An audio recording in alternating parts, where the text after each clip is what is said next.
Espiritu ng Diyos Anak, ang siyang ating tinanggap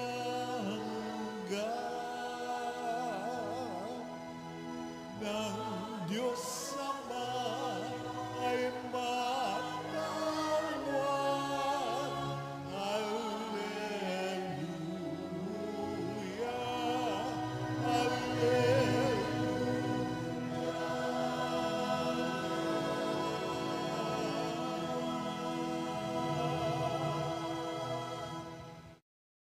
Sumainyo ang Panginoon. At sumaiyo rin. Ang mabuting balita ng Panginoon ayon kay San Mateo. Papuri sa iyo, Panginoon.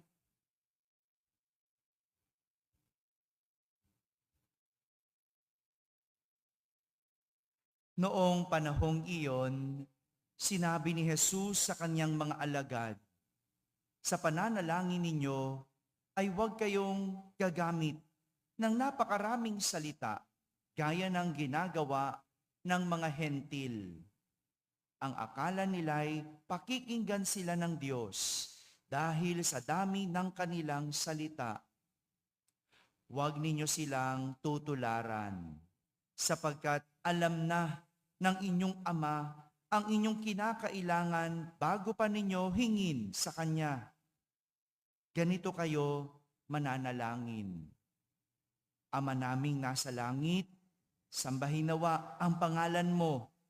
Ikaw nawa ang maghari sa amin. Sundin nawa ang iyong kalooban dito sa lupa tulad ng sa langit. Bigyan mo kami ng pagkaing kailangan namin sa araw na ito at patawarin mo kami sa aming mga kasalanan tulad ng aming pagpapatawad sa mga nagkakasala sa amin. At huwag mo kaming iharap sa mahigpit na pagsubok, kundi ilayo mo kami sa masama. Sapagkat iyo ang kaharian at ang kapangyarihan at ang kapurihan magpakailanman. Amen. Sapagkat kung pinatatawad ninyo ang mga nagkakasala sa inyo, patatawarin din kayo ng inyong Amang nasa langit.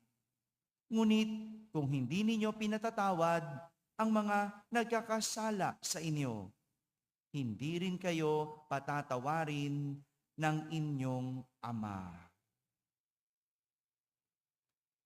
Mga kapatid, ang mabuting balita ng Panginoon. Pinupuri ka namin, Panginoong Jesucristo.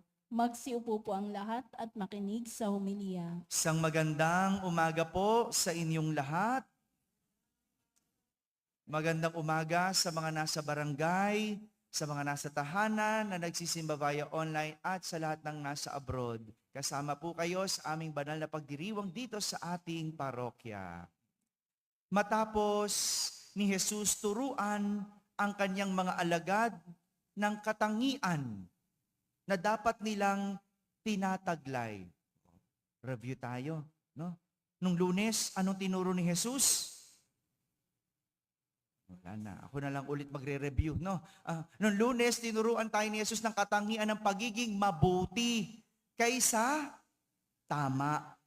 Yeah? Mas mabuti kaysa tama. Yun yung Lunes.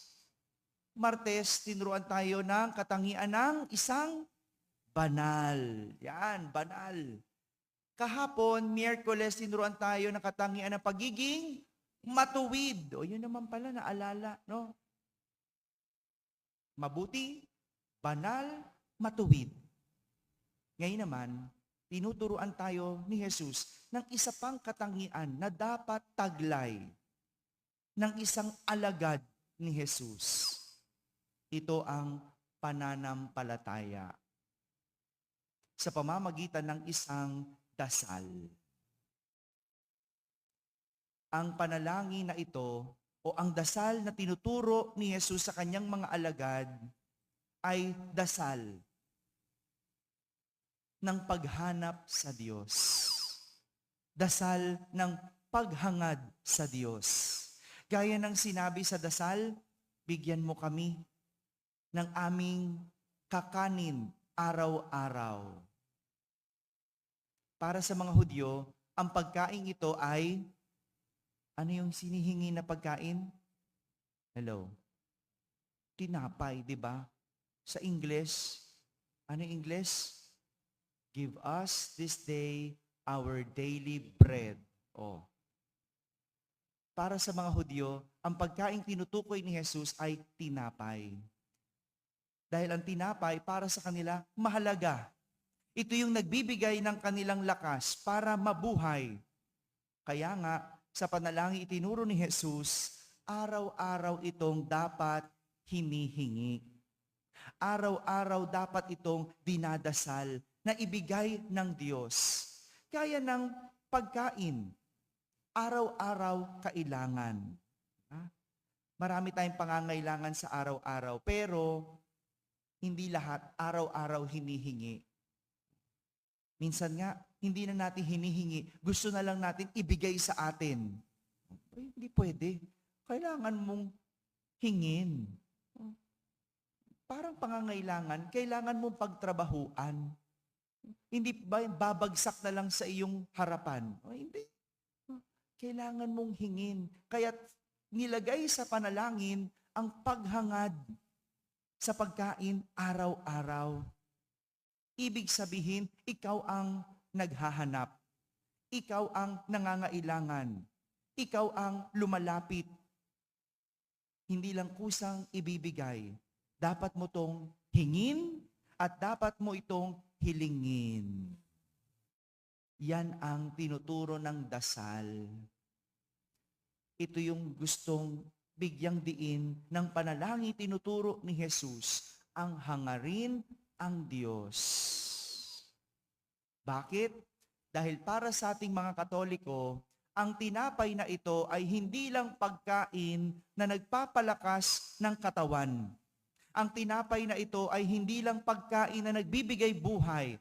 Dahil ang tinapay na ito ay isang Diyos na tinatanggap natin sa banal na misa araw-araw. Sino yung tinapay na yon? Si Jesus. Ang tinapay na ito ay walang iba kundi si Jesus, ang nagpapalakas at nagbibigay buhay sa ating kaluluwa. Hindi lang katawan, kundi kaluluwa. Ito yung ibig sabihin ng paghahanap at pagdarasal araw-araw ng tinapay. Araw-araw na paghingi, araw-araw na paglapit sa pangangailangan. Pagka sanay kang mag-almusal, pag sanay kang magkape araw-araw, at isang araw hindi ka nagkape, anong nararamdaman natin? Di ba parang may kulang? No? Meron nga yung iba no? Yung parang kape na lang yung dumadaloy sa katawan. No? Yung parang hindi makapag-isip pag walang kape.